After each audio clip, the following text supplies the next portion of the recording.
I don't know if you want to necessarily go there, but I do think there is a broader question of ultimately who owns the robots. Oh boy, I do want to go there. Nien-hê Hsieh is a professor of business administration at Harvard Business School. And I sort of worry that AI is moving at a speed in the same kind of way that we should really learn the lessons from what happened with social media. Ownership is easy to claim and hard to prove. So decency, I think, involves a few important features as a kind of guiding ethos.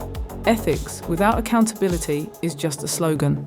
The more we assign responsibility for the deployment and the decisions that are made, you actually probably will see better deployment of the artificial intelligence, because now there's actually somebody who in some sense owns it. Welcome to the Parlor Room Presents Hello AI. Let's start with a positive angle. If you step back from your research, from your teaching, what excites you right now, the moment we're in, between humans and AI? So the first thing is maybe we are finally at the moment where the things that are routine, boring, dangerous about work can be eliminated and done by machines. Because if you think about it, every generation of technological progress has promised that we will be freed from drudgery, for example, right? You go back to Oscar Wilde back in the 1850s. He was talking about how machines would liberate us from sort of drudgery and allow us to pursue the arts and do the kinds of things that we really wanted to do. But if you think about it, that really hasn't come to pass. If you think about kitchen appliances, laundry machines, right? Those are supposed to take away some of the drudgery and time that people spent doing those tasks. But apparently people still spend the same amount of time doing a lot of household work. So maybe we're at a moment where this technological development will allow people to be freed up to do the kinds of things that they would want to do in their creative time. So that's sort of one thing that could be good.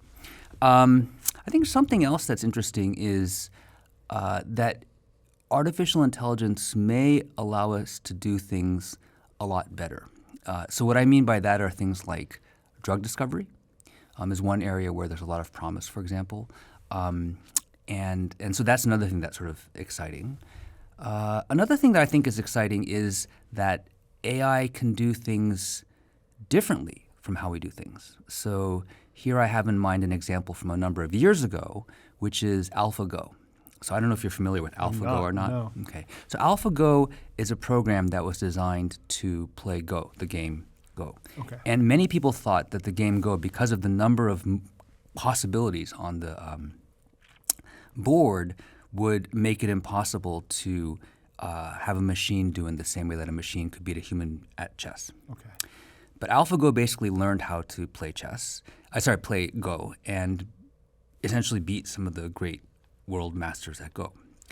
But what was interesting was that some of these world masters actually started training themselves with AlphaGo. And what they learned was that AlphaGo was making moves that nobody had ever encountered before in the game of Go. So there's a way in which artificial intelligence can approach things that we do in a way that's different, that actually could be interesting to learn from. And I guess if I'm allowed a moment of sort of fantasy, I suppose the great thing would be to be like Tony Stark and have a Jarvis. That'd be pretty cool. Yeah. Now, we often hear that AI kind of, in the large language models and all these things, are based off of things that already exist. And it's reconfiguring, taking pieces, putting them together. So in that AlphaGo example, how was it doing things that people hadn't thought of before? So that's a great question. I think part of it was that it actually trained against itself. Okay. And so that's sort of one way in which it might have learned new things.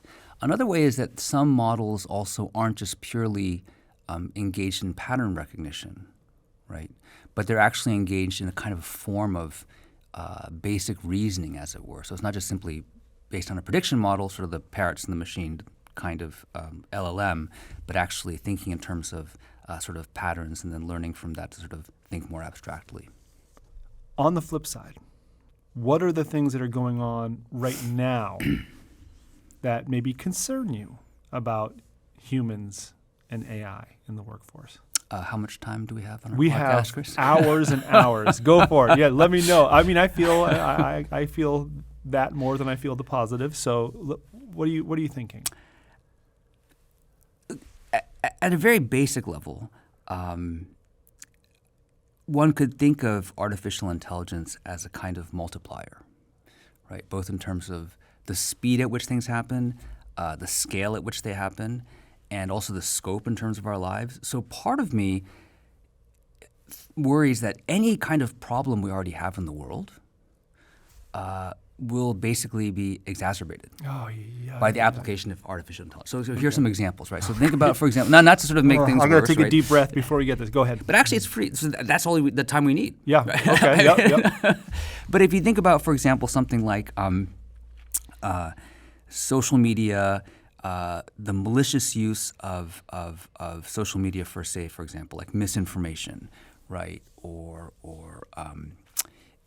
that's just compounded, right, by AI, because AI is very good at producing misinformation or deep fakes, or the kinds of things that already we worry about can be done much more quickly and more effectively. So that's sort of an example there. Or if we think about the environment, AI uses a lot of energy, right? And so the more that we use AI, in some sense, we're just multiplying the use of energy that sort of raises challenges there, right? And you sort of see the whole thing about data centers, the need for water. So again, just as we grow, that problem is compounded as well. Or if we think about inequality, right? Both in terms of, say, loss of jobs, but also in terms of concentration of ownership of the benefits of AI, that kind of inequality is likely to grow. And one that we don't think about as much, I think, is actually the question of linguistic access, right? So you mentioned earlier, right, that LLMs are basically trained on what exists, but they're also trained on a few languages. So they work really well for those languages. But if one doesn't speak one of those languages, the access to LLMs is really not there. Or similarly, it'll then probably just sort of concentrate people on focusing on a few languages, and other languages that are sort of left behind will increasingly be left behind because the time and energy that would be spent to develop an LLM for those languages isn't really sort of there. So that's another kind of inequality that we don't talk about much, but that'll also be compounded by the growth of AI. And then I think there's probably some problems that are maybe specific to AI itself as a technology. So not just sort of compounding the kinds of problems that we already have.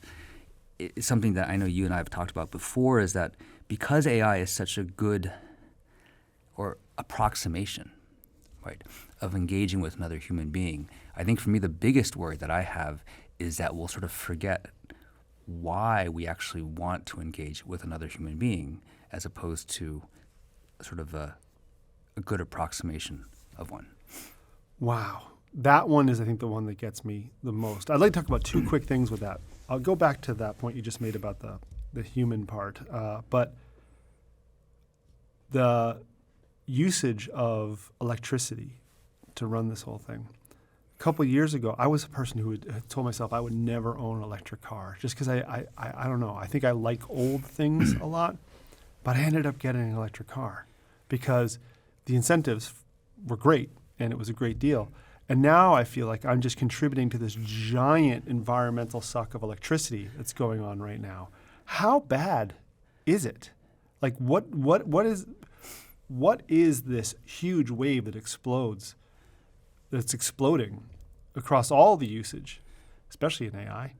How is that going to affect us, and what should we be thinking about from almost like an ethical or a moral perspective? You mean in terms of the energy use or just more generally? The energy use, I think. So I don't have the latest numbers with me, but I've seen some examples where the energy use owing to the use of AI it's not insignificant. I mean, it's like adding, 10%, 20% or something to the kind of energy that we already use. And the more that we use it, right, that sort of compounds the problem. And look, I think there are two ways to think about the energy issue. One is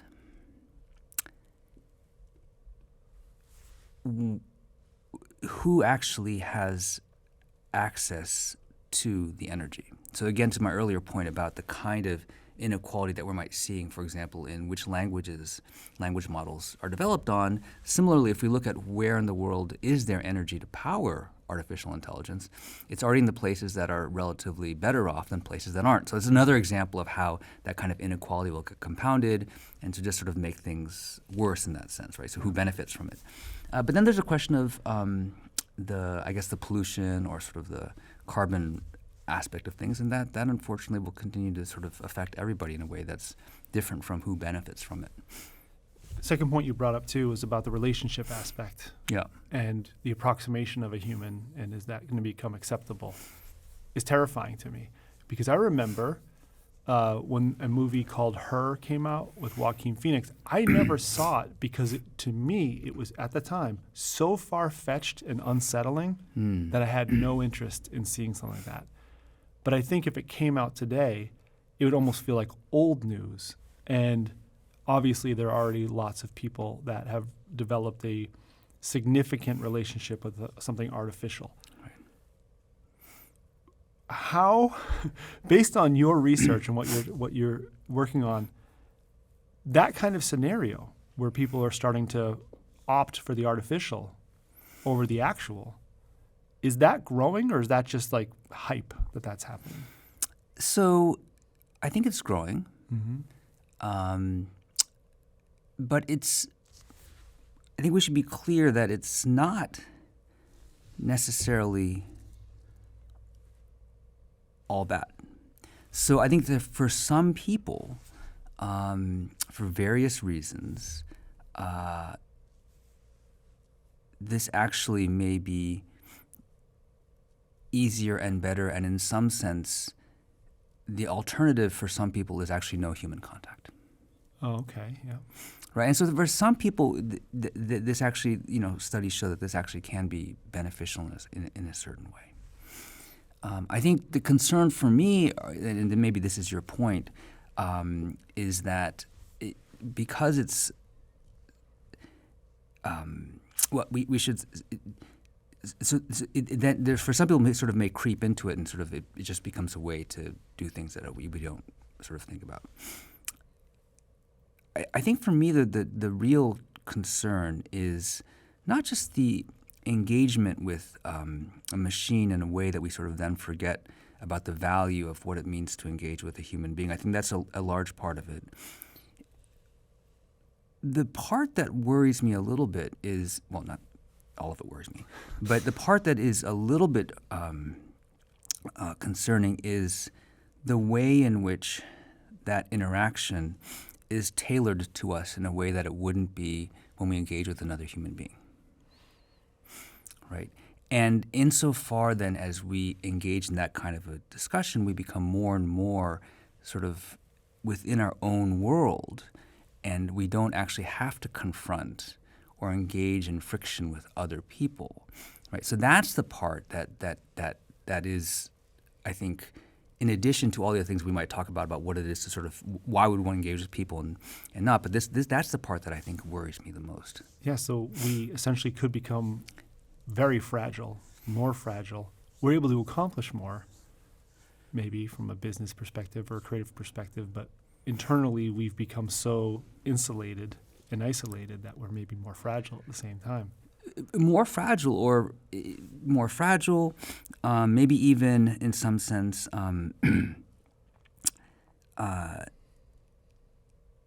we might even forget. So it's not just the fragility of sort of being able to engage with another person. I think it's also the question of recognizing that there are other values or views or things out there in the world we have to deal with. It feels like when you have a relationship with someone, or family, anybody, it's hard to lose that relationship, whether it fades away or whether death or geography or whatever.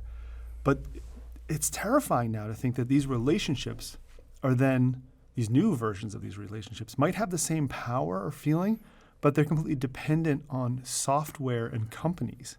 So someone rolls out a new version of this thing, and you've now lost that person. That version died, and that's terrifying to think that people are becoming dependent or potentially dependent on these things. Scares the heck out of me. Yeah, it is. That's true. I think it is scary. The dependence upon other people for the relationship is one thing. But I think also what is scary is that if we're thinking about it being provided by a company, right, it's another kind of a commodity, right? It's another kind of product or a service. And how do we enter into a relationship with a company or a product or service is that we basically opt in because we want to purchase the product or the service, right? So already we go in with a kind of view of what we're looking for and already making that kind of choice based upon certain things about ourselves that we want to see reflected in the other person. But to your point about relationships, part of what makes relationships real is that we can't just purchase or enter into a relationship fully customized to what we want. Yeah. Right? And that's partly how we learn to live with other people. If you think about our family, some of the most important relationships in our lives, we had zero choice. Yeah. Right? And learning, for some people it's very hard because it's a very dysfunctional relationship into which they enter, and granted, they may want to leave it, and understandably so. Mm-hmm. But I think for the vast majority of us, we have to learn how to navigate and adjust and sort of become and grow to be different people precisely because of that friction and precisely because of the fact that we didn't choose into that relationship. Similarly, I think part of what makes relationships so important and meaningful and valuable is the possibility of loss. Yeah. Right? Either because people may pass away, either because people may choose to leave the relationship. And that possibility of loss or the sense of somebody leaving us is also partly what makes that relationship valuable, right? Because that person is now there and they're not gone. Or because that person has chosen to love me and be with me. Their choice, their recognition of me is what makes that relationship valuable. But if I now approach that relationship as a customer who's buying a service, I can always replace it, and they can't choose to leave me. Yeah. But the fact that so then the question is, so then what are we really sort of getting out of these relationships if we can always replace them, or if we can buy one that is always there for us? It heightens a kind of narcissism in a way, right? That it can be, I think, worrisome. Yeah, I'm there. I'm worried. I'm worried across the board. Okay, so if we shift gears and talk more about the health of business, we talk a lot about AI is creating millions of jobs, and then we're hearing AI is replacing tons of jobs. Mm-hmm. If we're looking at this through that lens, through like the jobs number lens, are we missing out on bigger questions? Well, I'm glad you mentioned the part about job creation. Yeah. Because people often don't focus on that part, right? We sort of focus on the job loss and forget the part that actually new jobs are being created. And I think some estimates say that in the short run, at least, on net, we will actually have more jobs as a result of the growth of AI. That would be wonderful. Right. It'll be in certain areas, right? Mm-hmm. So interestingly, it'll be in things like data science, and then also people were sort of, as you mentioned before, providing the energy and the hardware and things like that. And then probably it'll also lead to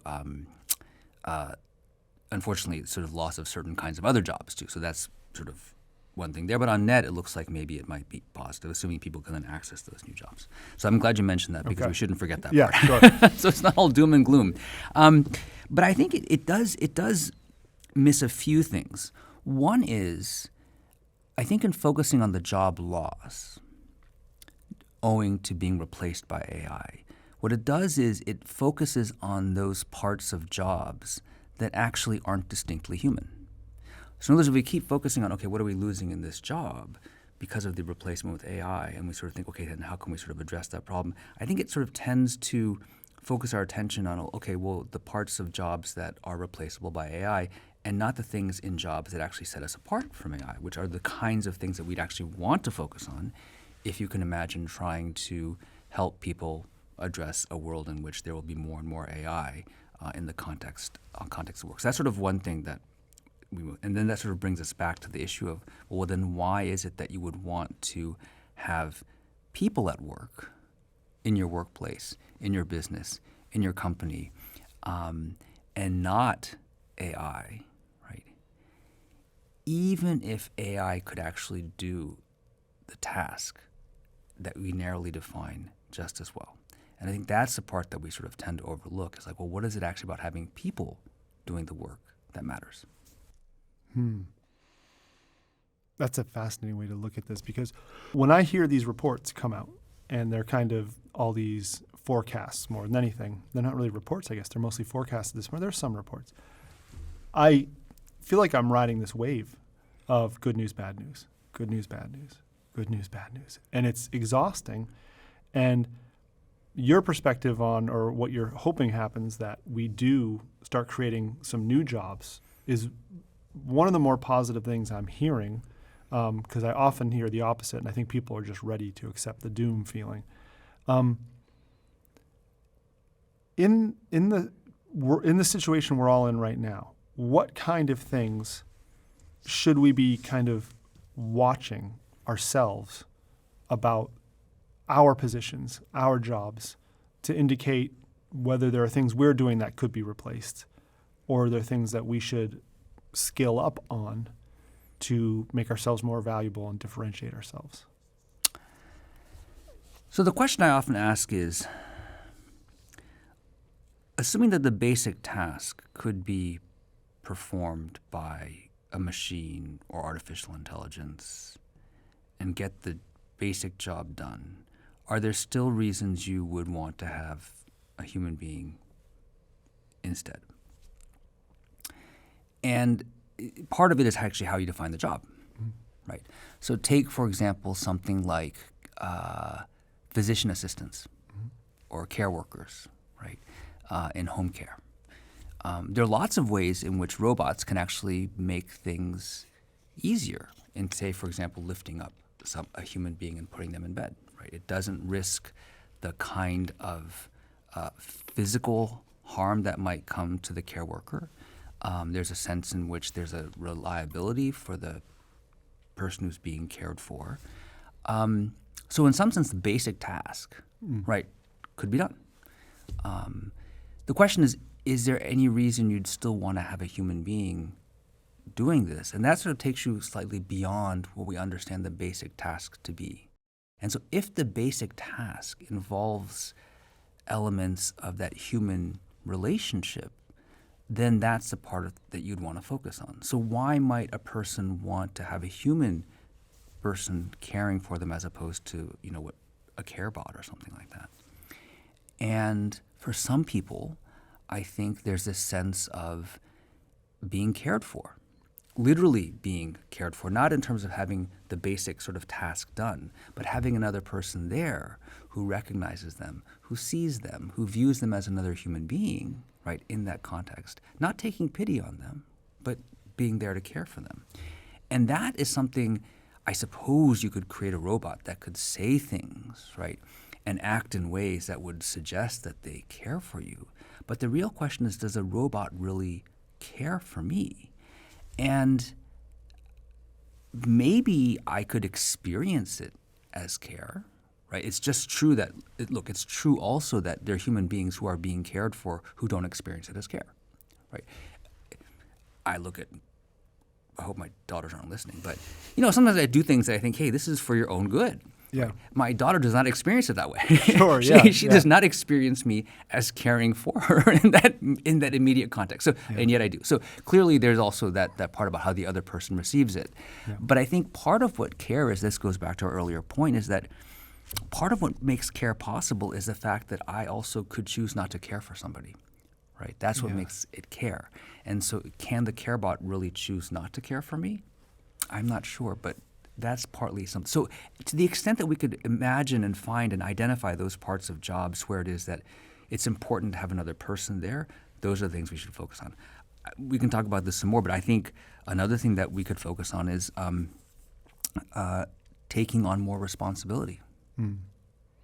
right? Actually making yourself more accountable. A lot of us sort of want to shirk responsibility. It's kind of a scary thing. But actually, that's precisely, right, what we need to focus on in this world, because it's people who are going to be held accountable. And the more that you can be held accountable for and the more responsibility you embrace, I think that's actually an also important response to some of these things as well. Yeah, and going back to what you said a phrase that is amazing to me, the care bot. Is that a thing? Are people talking about care bots? Oh, they exist, yeah, they exist. So in Japan, they're quite prevalent, partly because there's a growing population of elderly people, and the demographics are such that they need to have robots to sort of take care of people, and so you have robots that can lift people out of bed, talk to people, things like this. Do they accompany the care bot with a human, or is it truly like a... I think in some tasks the care bot is there being supervised somewhere, but yeah. So I'm trying to think how I would respond to a care bot. So an example I had is I remember one time I was very dehydrated. I ended up in an emergency room. They went to take my blood and I passed out. And I remember when I woke up, I was so confused. But there was a woman there who was a nurse, and she was just, seeing her immediately made me feel so much better. Because I something in my mind said, she was older than me, so I was like, Right. I'm someone's son and you have a son. I'm going to be okay. If a care bot blinked its robotic eyes at me, I might not have felt anything. Maybe I'd be okay, but that's the part I'm wondering, like at what point do we say that's acceptable, that's good enough? Or do we say actually we deserve a little bit more, meaning like the human part? Right. So I think that's the part that interests me, because there's some ways, right, and like I said earlier, care bots probably are more reliable. Yeah. Right? It's They'll not be gonna, there. They're it's not gonna be late. there. It's not like the person who was there next to you, Yeah. had that person called in sick that day, they wouldn't have been there. Yep. Right? But Took a phone call, anything could happen. But the yeah. care bot's there. Right? Yeah. So in some sense, there's a kind of reliability that Yeah. you could imagine coming. There's probably a certain set of skills, like in terms of measuring or doing things, that may be more reliable than human beings. I think the question is, do we need to feel recognized by another person? Is there something about being recognized by another person who could also choose not to recognize me? I think that is sort of at the heart of what it means to be human at some level. You're completely right. I know I need that. I need to feel like you choose to be here, Right. just like I choose to be here. Right, exactly. But like I feel like the care bot, if it came into my social setting, would be like the most potentially loyal but most boring friend I've ever had in my life, who's always there. I'm like, oh, it's care bot again. What's care bot doing here? But whatever version of it is. But I do think that that's exactly it. It's about that person doesn't need to be there, or Right. I don't need to be there, but we choose to be there. Right. And in my nurse scenario, she chose to be there, but that's her job to be there. Right. But in that moment, I felt like I had safety because I was so disoriented with what was a older person that I felt like valued or empathized with my situation. Mm-hmm. I don't know if CareBot's going to give that to me in the future. So did the person say anything to you that made you feel that, or simply when you saw them? I think she just kind of held my hand, if I remember correctly, and just gave me that look like, you're fine, you're fine, you're fine. And I was like, okay. And I think I did a lot of the work cognitively to say that she has kids. I'm sure she has nephews, nieces, whatever. Right. And she's the age of my parents. So she must see me as something that is worth keeping safe at this moment. I might have done that all myself. And she might have just been like, oh, yeah, all right, kid, figure it out. I can't wait for lunch. Like she might have, That's I don't possible know. too, right? Yeah, Right. but Right. I did something about that connection. But I don't know if that's going to, maybe we'll get there. But I don't know if robots will ever have that kind of feeling for people. And if they do, is that bad that we've now switched over to be okay with those kind of things? There are people, I'm sure, who are okay with it already. I'm not. Right. Well, it's tricky, right? So we can go to two extremes. So do you have a pet? I've got pets, yeah. What kind of pets do you have? I've got a dog, I've got a cat, and my oldest daughter has a rabbit, which I wish we never got. No, why not? Because there's only one of them, or what? They're going to become many? No, there's one of them, but it's such a pain. I suggest if you're thinking about getting a rabbit, think long and hard about having a rabbit. Yeah. How would you describe your dog? Is your dog loyal to you? Oh, very, yeah. Could your dog choose otherwise? No. I think, my wife and I joke about this all the time because he seems so happy that we think it wouldn't have to be us. I feel like he could just go to any house, and if they showed him affection, he'd be happy there too. But you love your dog, right? Yes, I do, yeah. And do you feel like your dog kind of loves you? I think so, yeah. So one thing I've often wondered about is so is that different from like the care bot? Oh, interesting. Oh, man, that's a very good point because my dog is not smart. Probably smarter than you think. Yeah, maybe. You're right. But he kind of like his function is to be there hanging out with us. And the CareBot's function is to be there doing whatever you need it to do. Right. But somehow the CareBot also feels different from the dog, right? Yeah, because the dog, I feel like, I don't know, would it walk away from me and be like, I'm disinterested? I'm sure they get tired of us, but Right. I don't know. That's interesting. I'm thinking about human to robot. I'm not thinking about human to dog to robot to human to dog. That's overwhelming me a little bit. Is a dog only as good as a robot? Well, so it's an interesting question. Part of it is I think that it's part of what we compare it to. Yeah. Right? We're comparing the dog to the dog. Yeah. Right? We're comparing CareBot to human beings. Yeah. And part of, I think, a really interesting question is how we choose to design these CareBots. Let's go with CareBots for the moment to occupy that role. And I think there's sort of a tendency either to try to make things more and more human-like, which goes into the problem that we discussed before about living with an approximation that sort of then either doesn't have what we're looking for in terms of that recognition or may even in some sense bring us to a point where we're completely comfortable without that recognition and simply being in our own world. But maybe the thing to do is to sort of develop these robots in a way that actually they're not meant to be like humans, right? And maybe more like cartoons or animation or like and maybe that's actually the way to do it, to sort of create so they're not actually meant to sort of create that kind of experience. That's sort of one thought. How is your cat? My cat is independent, very Right. independent. Still a good cat, but not interested in us mostly. But do you feel excited when your cat actually then pays attention to you? I do sometimes, yeah. Yeah. Yeah, I'm happy for that to have that cat. It's interesting though. You're making me think of this a different way because it feels like the race is always how human can this robot become? How human can this AI behave? That's what feels potentially threatening and unsettling. But if you did create like a separate species that's called the robot and it served its parallel purpose to a dog or a cat or whatever, it doesn't feel like it's a competition with humans. It feels like a tool. It's like a dog, but a dog has a heart and feelings, but it's a tool and it's more like your vacuum times 7,000 kind of thing. And that might feel safer than look how realistic. I think that's right. I actually think it's a mistake to try to sort of make them more human-like, and if that makes sense. Yeah, because that comes down to when would we know if it's a human or a robot later, and if we do it the way you're talking about it, it'll always be very clear. Right. So it would be like the opposite of Westworld. Oh, the opposite of Westworld would be great. Yeah, season 1, I really like season 1. I got to season 2, I got turned inside out. I didn't know what was going on. When people say that AI is going to augment human work, what assumptions are baked into that statement? Well, one assumption is that people will actually be comfortable working with AI, right? And that's a number of different ways in which we could imagine that. So one is the adoption, right? So one of our colleagues here at Harvard Business School has studied different rates of adoption of AI use at work based upon gender, right? And found actually quite a stark difference in terms of that adoption between men and women. Yeah, what is it? That's interesting. Yeah, so women tend to be less engaged in the use of AI at their work, despite equal kind of encouragement that might occur there between men and female employees, right? Yeah. So one question is, are people willing to engage with AI? And so there's a number of reasons one may or may not, but I think that's one of the questions that we have to assume is that people actually feel comfortable working with AI if it's going to be actually augmenting people's work, and you wouldn't want it to then basically be used by some people and not others in a way that basically then replicates other kinds of inequalities in the workplace. So that's sort of one kind of hidden assumption there. I think another assumption is that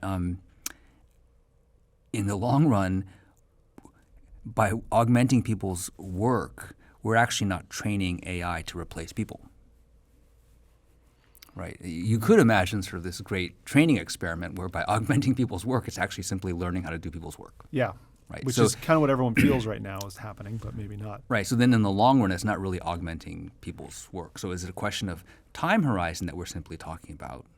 Or is it really the case that what we're doing is we're sort of going back to our earlier point, what is it that people do that is different in kind from what the robots or machines can do, and then are we augmenting it in that kind of a way? That's interesting because when I always think about there's only so much work, and this is just, I haven't thought too hard about it. There's only so much work that can be done of value that people are willing to pay to have done. And as we eliminate like the redundant, simple tasks, the pool of overall value has to get smaller, I would think. So I've eliminated 30% of my tasks anymore, but I can expect to only make 70% of what I made before. That's my thinking, but it sounds like that's smaller thinking because you're saying it's expanding beyond the 100% maybe. So you let 30 go to them, you stick up the 70, but then you're going to go create another 30 on top of that to get whole at 100 again. Is that what we're saying? That's one possibility. Ideally, that would be the case. Okay. But you're right. I think if you look at the whole population, the question is there going to be enough work that humans are doing for which people will be willing to pay? Mm-hmm. And I think there's a whole class of work that you can imagine people being willing to do, maybe even freely in some sense, that people may or may not pay for. But that all depends upon the question of to what extent are people dependent upon their labor for their income. And I don't know if you want to necessarily go there, but I do think there is a broader question of ultimately who owns the robots. Oh boy, I do want to go there. Right. I want to go and, there. And Richard Freeman, an economist here at Harvard, right, has said, who should own the robots? And this whole question of worker displacement and loss of jobs would not be as serious if workers were also owning a share of the robots. Yeah, because right now it's like 5 CEOs own the robots. Right. Well, and a lot of our pension plans. But Yeah. But no, think about it. So to your earlier example, okay, so 30% is now being done the robot, 70% is being done by me. If there's no extra 30% for me to do, but if I actually benefit from some of that 30% that's being done by the robot because I own a share in the robot, then actually it isn't a cost to me in terms of my earning you become potential. whole again. Right, exactly, that's right. So what does that look like, owning it? Well, you buy shares in Microsoft. Yeah, that's my only way in, right? But I know I'm half joking, but I think there is something to be said for that idea of, what is it that you would do? So I think, one example was, I think Bill Gates introduced very early on the idea of putting a tax on robots. Mm-hmm. So if you had a tax on robots, right, that would actually sort of cover in some sense the social cost of displacement that's being put into place by the robot, and so that tax then could go to the government that could then be used to sort of redistribute income. That's sort of one possibility that people talk about. Other people talk about basic income as a reversion of that, as sort of a kind of a basic income that comes from that. But I think more directly to your point, there probably is a case to be made for having people participate directly in the companies that either produce and own them, or if you're at work, for example, you could imagine if the place of employment itself, right? So you don't have to directly own the robot, but if robots are being used at a company and employees were involved in part of the ownership of the company, they too then actually benefit from the use of that robot, if that makes sense. And so that's another part of the work that we've been doing here at Harvard in the ownership project, is sort of looking at alternative ways of structuring ownership of companies. Mm-hmm. And are there ways to involve more people in the ownership? That's another way to sort of indirectly get at the question of owning a robot. Do you think the people who are running these companies or have say in these massive corporations, do they have a moral responsibility to try to make this happen for people? Or I think every company and people who are working in the company, and all of us in general, have a responsibility to try to anticipate and think about and address the potential externalities of our actions. And if you think about job displacement as a kind of externality at a society-wide level, then yes, I think companies do have a responsibility to try to think a little bit about, well, what is it that we might do to sort of help address that problem, especially if it's not the case that, I think in the normal situation we say, well, job displacement happens, retraining happens, people can switch and find new kinds of work. That's possible, but if in the scenario that we're talking about that's harder to do, I think there is a kind of responsibility to think about the broader impact, just as we think about companies should think about their impact on the environment, for example. So I don't think it's any different from that exactly. What makes this slightly different, I think, is that the direction of how these technologies are going to be developed, right? That might be, so it's not just an externality in the sense of job displacement or things like that, but I think we need to have a conversation about what's the direction in which this is going. And that's why you see companies like OpenAI initially and Anthropic now, they've tried to set up a governance structure that has a slightly broader sort of stakeholder component to it in terms of thinking about how the company is run and sort of its direction. Do you think, I don't know how to say this without sounding too negative, but do you think it's okay for me to have almost no trust in these corporations? In other words, that your skepticism of their concern would be justified. Is that your point? Yeah, like I question motives, and I feel like there's so much that could be done right now that's not being done. And then when you overlap this new technology and what we're talking about right now, it feels like we're miles away from the ones who have this power in the situation really helping where they can help, as opposed to just like their motivation is not us, I don't think. So how would you characterize their motivation then? To make as much money as they can as fast as they can. So that motivation to make money is there for all businesses, Definitely, I think, right? And obviously part of what's going on in this situation is it's not just the motivation to make money, but there's the competition at stake to sort of really, that's quite a competitive space. And so I think it makes it more complicated. Mm-hmm. So if the ownership of these companies were more broadly distributed, then would you be as concerned, for example? Maybe not. If I had 14 pizza shops in town as opposed to 2, I'd probably feel better about my options. Right. So that's one possibility. So maybe it's not as concentrated. So that's sort of one possibility. Yeah. It could also be a possibility that if, as we talked about earlier, people are all benefiting from the growth of these technologies, and then that also might feel slightly different as well. I think the big question is, to what extent are companies and individuals able to or willing to anticipate the kinds of problems that may come up? And I think actually what we're seeing here now is in some ways there's a lot that we could have learned from the rise of social media. Yeah. Right. I think there are a lot of ways in which there were choices that were made at certain points that, yes, may have been driven by sort of financial motivations. But I think there are lots of moments also where had people thought about what were the potential implications of what were happening, we may have done things differently. And I sort of worry that AI is moving at a speed in the same kind of way that we should really learn the lessons from what happened with social media. I'm going to name a handful of situations. And I've got these 2 paddles here. Okay. And you're going to hold up either a human needs to be involved in that situation or AI can do the whole thing. From like a moral, ethical standpoint, if that makes sense. Okay. And we'll see where this goes. Okay. It might be all human. It might be all robot. I don't know. So let's see. Okay, so wait. So I have to make so I'll put right hand is human, and left hand is robot. Is that right? That sounds good. Okay, Yep. okay, And, okay. and people at home who are either watching, you can see what's going on. And if you're listening, then we'll also say what you're holding Got up it. as well. All right. right. So here's the first situation. So a medical diagnosis. Does a human need to be involved in that, or can AI handle that alone?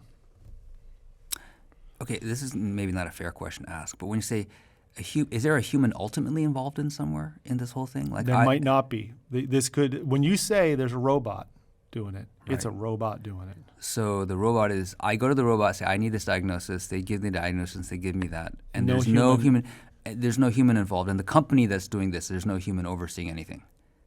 There should be. Let's go. Yeah, you're right. Let's go deeper. So not to confuse things. There is a everybody. human at the company Okay. that deployed it. They trained it on all this stuff.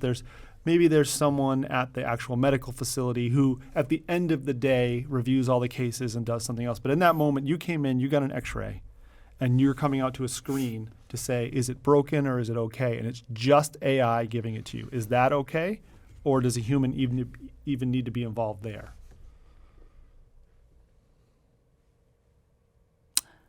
I'd say for some situations, though, it's okay to have only a robot. All right. Well, what are those situations? Well, think about this, for example. Take something like your blood pressure cuff. Okay. Okay, so let's say I get my blood pressure taken, right? Mm-hmm. It's the machine that's doing the blood. I mean, yes, okay, there's somebody watching the machine, but there are blood pressure machines. At CVS, you can At put CVS, your you can go own- in yeah. that there's no human involved, Yeah. right? And I think that seems okay. So that's a kind of a medical diagnosis, right? So Yeah. then the question is, how far away do we get from the idea of a blood pressure cuff, either in terms of, I think, 3 dimensions. One is the complexity of the analysis that's involved, right? X-rays you mentioned, robots pretty good. Yeah. It's better when there's a human being. But so that's a complexity kind of thing. Second dimension is, I think, the severity of the kind of illness or thing we're talking about. Blood pressure, if you get it wrong, yeah, it could be a problem for some people. But if we're talking about a punctured lung where it's very serious and immediate, maybe there you feel, okay, given the complexity of the thing, given the severity, right now we're at a situation where you do need some sort of human oversight just to sort of, have somebody who can be held accountable in that kind of moment. And then the last one, I think, is the dimension we talked about earlier, which is when I hear the diagnosis, how important is it to me to have that diagnosis delivered by somebody who I think understands the complexity, appreciates the potential sort of situation I'm in, and they need to sort of have that element of being able to provide. Now, look, unfortunately, there's some doctors who are criticized for bad bedside manner. So maybe you do want a robot. I don't know.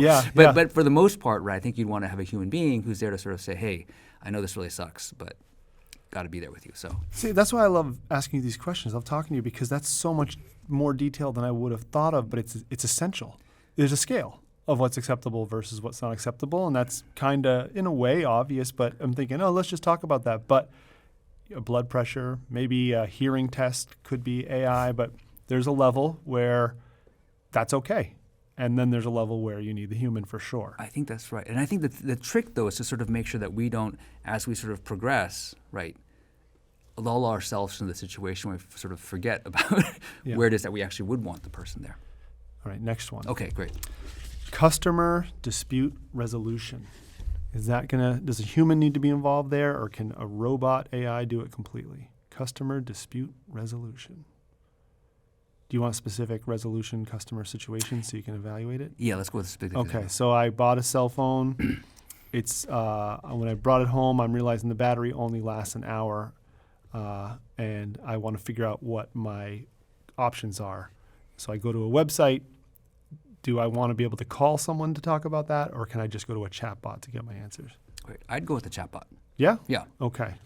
Because it would just tell me, here are your 4 options. Here are and your that's 4 it. options, that's right. So the gray area, would it kick me to a human if I'm like, well, it's 31 days and I only had 30 days to report Right, it? so if there's some sort of judgment involved in terms of discretion about what you can do, or if the situation's kind of complex, I think the human would be there. I think the most frustrating, actually, sometimes is a situation for a human being who comes across as not caring about you. Yeah, that becomes almost confrontational. That's almost confrontational, Yeah. right? So that's kind of why I think differently between the sort of the physician situation and the customer service situations. That the customer service situation often is already set up to be sort of confrontational. Yeah. And you don't want that. And so let's go with the chatbot there. Although That's actually, interesting. but then again, the nice person, it's like that scene in The Incredibles. Remember, he's the insurance guy, and then he sort of tells the woman how to sort of file the insurance claim in a way that sort of allows her to get the insurance claim, but the insurance company doesn't want her to do that. Yep. Yeah, that's when you want the human. Yeah, well, it's almost like your last example of the bedside manner of the doctor. Sometimes they don't have it, and you'd rather have the robot. Right. So it really kind of depends on the individual that would I think be so. representing the human race at that point. But the point is, I think it is.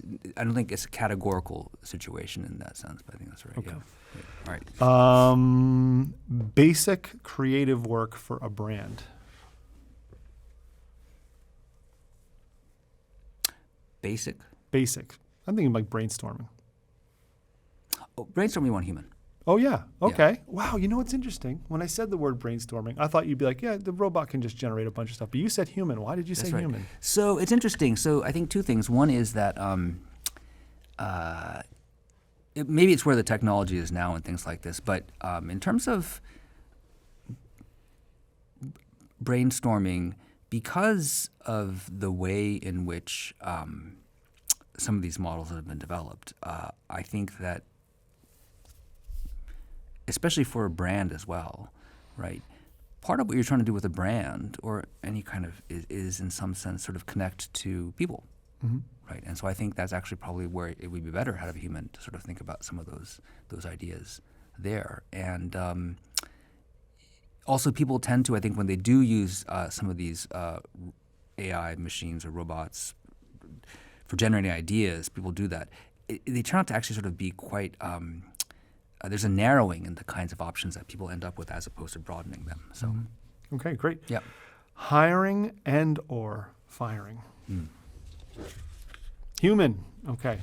That's an easy one. For obvious reasons. Yeah, because there's a lot of emotion involved in both those situations. There's clarity involved in them. So, But there's also accountability, right? So what is true is that for some hiring decisions, actually, maybe you do want to have a robot because they wouldn't be biased in certain ways. okay, yep, I can see Obviously, that. there's some dispute about how much bias is built into artificial intelligence, but there's some situations which actually you would want, right, to reduce bias, and hiring through a robot may actually allow you to eliminate some of that kind of bias on that side. On the flip side is, what are you looking for when you hire? It's not just sort of qualifications and sort of things like bias, but also this is the very tricky part.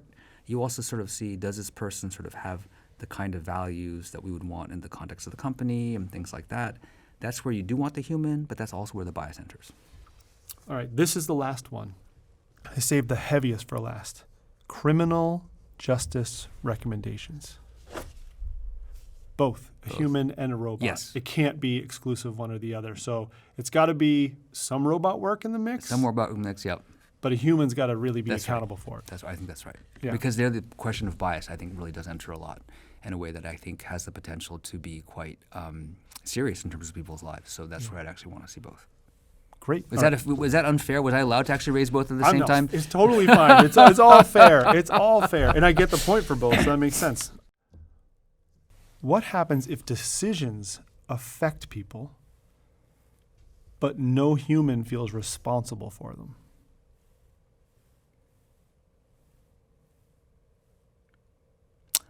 Unfortunately, I worry that there are lots of decisions that are made by people, and people don't actually feel responsible for them. It's a great Right? perspective. Yeah. It wasn't sure, but the worry, right, is that people make decisions all the time that affect other people, and we may not actually be feeling too responsible for them, right? Yeah, so that might not be AI exclusive. It's not AI exclusive, unfortunately. Wow.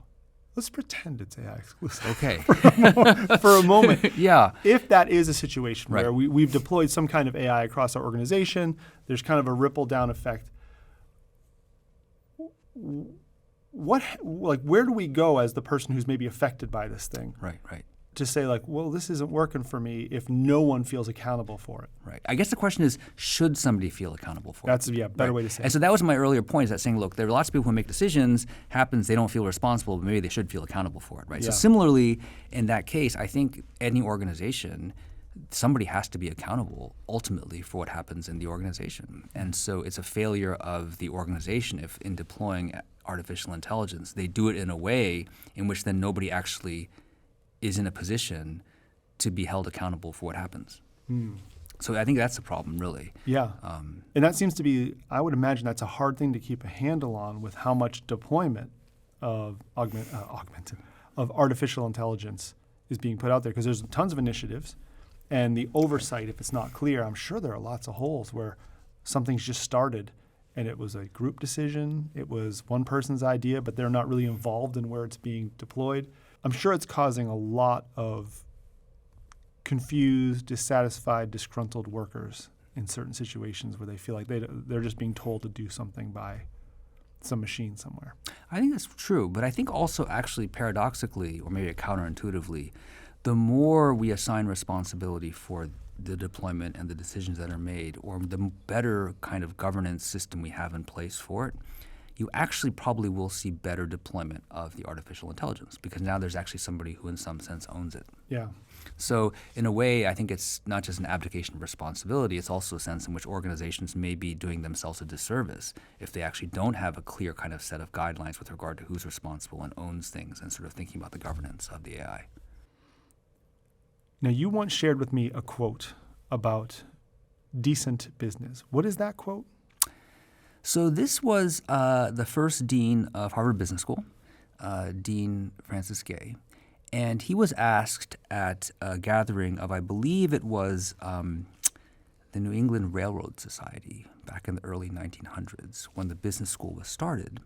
Somebody asked him for a concise definition of business, right? Because the business school is a new venture, and people were kind of curious, like, well, what is it that you're going to be talking about or teaching in this new school? And so the dean said, well, business, when put succinctly, is about making things to sell at a profit decently. Okay, so that quote, that statement, that sentiment, what is decently in an AI-driven organization? So decency, I think, involves a few important features as a kind of guiding ethos, if you will.